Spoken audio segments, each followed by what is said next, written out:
Alors, quelques mots de commentaire sur ce beau texte que nous venons d'entendre. Vous savez que vous avez des cartes postales qui vous sont livrées à l'entrée gratuitement. Le but, c'est de les remplir avec les belles paroles que le prêtre va dire. Parce qu'ici, on parle beaucoup. Il y a des paroisses où, quand on arrive en paroisse, le curé il dit bon, 5 minutes, 7, pas plus. Ici, on dit Christophe, davantage, sinon ils ne seront pas contents. Voilà. Donc, je vais parler longuement. Alors, un tout petit mot, vous savez qu'on est en train de vivre une belle expérience, ces retraites de carême, parcours alpha. Voilà, je crois qu'on est chacun un peu marqué par ce que nous y vivons, la fraternité, le désir de Dieu, l'ouverture des cœurs. Eh bien, il me semble que l'évangile d'aujourd'hui peut nous éclairer dans cette démarche que nous faisons. Donc, il y a des gens qui viennent voir Jésus et qui disent leur désir profond. Nous voudrions voir Jésus. Ce sont des Grecs qui viennent voir Jésus à Jérusalem. Il me semble que ces gens-là nous font penser à nos invités précieux d'Alpha. Alors, c'est quoi ces Grecs qui sont à Jérusalem? Intéressant, donc c'est des Grecs, donc ce n'est pas les membres du peuple juif, mais ils ont comme pressenti qu'au fond, ce monothéisme des Juifs est juste. Donc, ils sont attirés par ce Dieu, des adorateurs de ce Dieu unique. Et donc, ils sont là pour la fête de la Pâque. Et puis, par hasard, on va dire, il se trouve qu'il y a Jésus aussi qui lui-même est monté pour la fête de la Pâque. Et ils vont rencontrer ce Jésus qui vient d'entrer à Jérusalem. D'ailleurs, comme on le célébrera dimanche prochain, entrée triomphale sur un âne acclamé par tout le monde. Et donc ces Grecs ont vu ça et ils se disent, mais oulala, il y a quelque chose là. Ce Jésus, c'est quelqu'un. Donc ils ont un désir un peu fort et ils disent à Philippe, nous voudrions voir Jésus. Et cette phrase, me semble, c'est la phrase que nos invités, et puis nous-mêmes à Alpha, nous portons. Nous voudrions voir Jésus. C'est ce qui se révèle dans les échanges. Alors, quelle est la réponse à cette demande, à ce désir? Eh bien, l'Évangile va nous le donner. Magnifique. Alors d'abord, il y a un petit préambule, c'est que les gens qui ont ce désir, nous voudrions voir Jésus, vont le dire à Philippe. Ils pourraient le garder pour eux, ils pourraient aller voir Jésus directement, ils vont le dire à Philippe. Alors Philippe, vous savez, le mot, c'est un mot qui est un peu d'origine grecque, Philippe. Alors peut-être qu'il y avait une espèce d'affinité avec ce Philippe, puisque eux étaient grecs, même si Philippe, il est de Bethsaïde, en Galilée.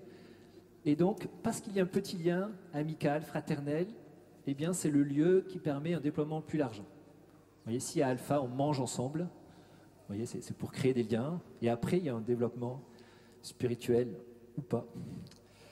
Voilà. Et donc, c'est l'affinité avec Philippe qui les font avancer. Puis la deuxième chose qui m'a marqué, c'est que, donc ils en parlent à Philippe, Philippe lui-même en parle à André, et puis tous les deux, ils vont en parler à Jésus. On pourrait se dire, c'est un peu compliqué tout ça. Ces Grecs, ils auraient pu voir directement Jésus. Pourquoi ça se passe comme ça? Eh bien, je ne sais pas pourquoi, mais en tout cas, c'est ce que nous, on a fait ici.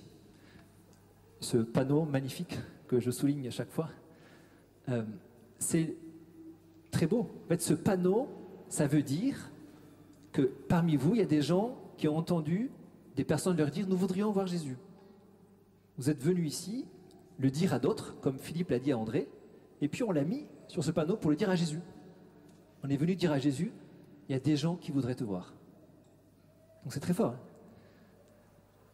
Et d'ailleurs, quand vous priez, je me demande qu'est-ce que vous faites. On peut dire ça à Jésus. Jésus, il y a des gens qui voudraient te voir. Vous voyez, c'est la première prière, en fait, que Philippe fait à Jésus. Des gens veulent te voir. Réponse de Jésus. Là, c'est marrant. Moi, je trouve que l'évangile est marrant, rigolo, en général. Alors, réponse de Jésus à la question, ou au désir de Philippe.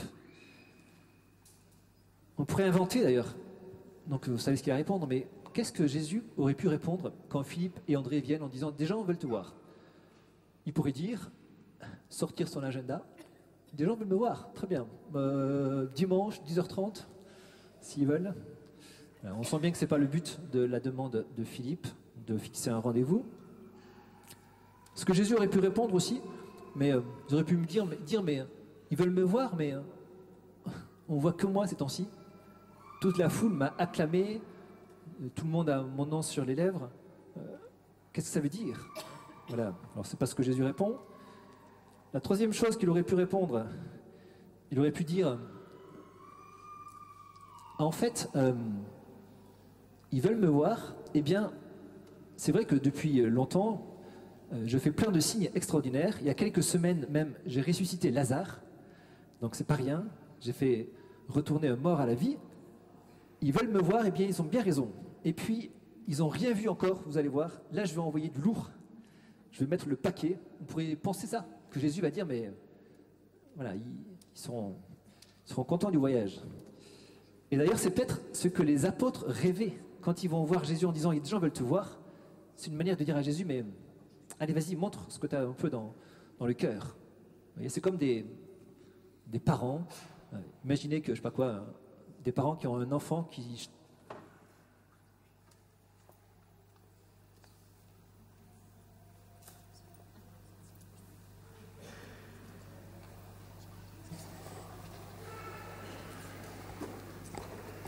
Le micro s'est arrêté.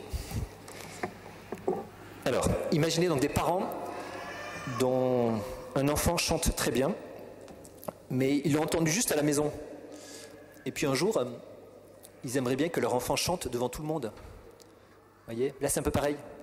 Philippe, il a entendu Jésus à la maison, et là il aimerait que Jésus chante, je ne sais pas, mais manifeste ce qu'il est devant tout le monde.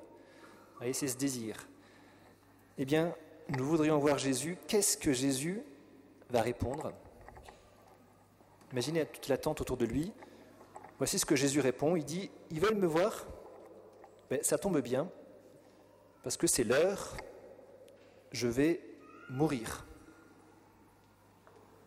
Voilà, c'est la réponse de Jésus. C'est l'heure, en effet, je vais mourir. Bizarre. Bizarre. Alors, on peut préciser un tout petit peu. Il dit, voilà, je vais donner ma vie pour eux. C'est ça qu'ils vont voir. Ils vont voir quelqu'un livrer sa vie pour eux.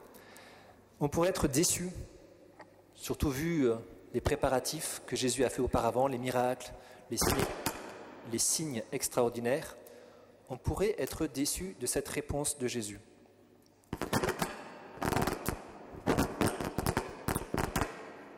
Je vais garder ce micro.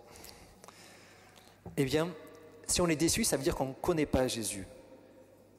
J'ai peur que parfois, on ait des représentations humaines de Jésus, d'un Dieu qu'on voudrait fort, puissant, dominateur, victorieux, et qu'on a un peu de mal avec cette figure de Jésus qui dit, ben voilà, ils veulent me voir vraiment, mon identité, ben je suis un Dieu qui meurt pour les hommes. Ça veut dire quoi? C'est quoi la grandeur de Dieu? Nous voudrions voir Jésus. Quand on dit ça, souvent, c'est des rêves de grandeur. On veut voir un Jésus qui agit, un Jésus qui domine, un Jésus qui répond à nos questions, un Jésus qui nous guérit, un Jésus qui a des réponses. C'est pas ça, notre Dieu. Quelle est la vraie grandeur? Des fois, on dit qu'il y a des grands dans ce monde.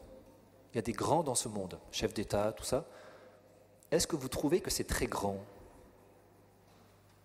de diriger, Est-ce que vous êtes fasciné par la grandeur des grands hommes? Est-ce qu'il n'y a pas plus de grandeur dans un Dieu qui donne sa vie? Qu'est-ce qui est fort? Qu'est-ce qui est puissant? Et je pense qu'on est pollué par des mentalités qui nous empêchent de rencontrer Jésus. Qu'est-ce qui est grand? Imaginez un bac à sable avec des enfants. Il y a deux enfants qui jouent et un enfant pique le râteau d'un autre enfant. Ça arrive. Qu'est-ce qui est grand? Qu'est-ce qui est fort? Que l'enfant à qui on a piqué un râteau se lève et puis violemment reprend le râteau à l'autre, qui est un peu étonné d'ailleurs de ce qui se passe, et puis se rassoit avec son râteau? Est-ce que c'est grand ça? Ou est-ce que ce ne serait pas plus grand que l'enfant à qui on a piqué un râteau se lève, prenne sa pelle et puis la donne à celui qui lui a piqué le râteau, parce que la pelle et le râteau, ça va ensemble. Vous voyez? On serait bien plus saisi par ça que par le gamin qui va reprendre violemment son marteau, enfin son râteau. Vous voyez? Je ne sais pas si ça vous marque, mais moi je pense que on imagine Dieu comme un Dieu tout-puissant, comme un Dieu... Mais alors on passe à côté du Dieu des chrétiens. Et Dieu dit, on veut te prendre ta tunique, donne aussi ton manteau. On veut te faire marcher 1000 pas avec moi, fais-en 2000. Vous voyez, la force de l'amour, la force de Dieu, c'est la force d'aimer. Vous voyez, mais pour le comprendre, il faut avoir pris du temps pour regarder Jésus, pour regarder la croix. C'est la croix qui est ce sommet particulier. La croix, ce n'est pas une espèce de mauvais moment où notre Dieu est un peu faible, impuissant, immobile. On se dit, voilà, vivement que ça soit passé, puis après, voici notre Dieu, grandiose, écrasant, dominateur, victorieux. C'est pas ça. Et à la fin de l'évangile que j'ai proclamé, on dit, maintenant a lieu le jugement de ce monde, le prince de ce monde va être jeté bas, et moi, élevé de terre, j'attirerai tout à moi. Des fois, on a des visions un peu bizarres. On pense que pour le moment, sur le trône, il y a Satan.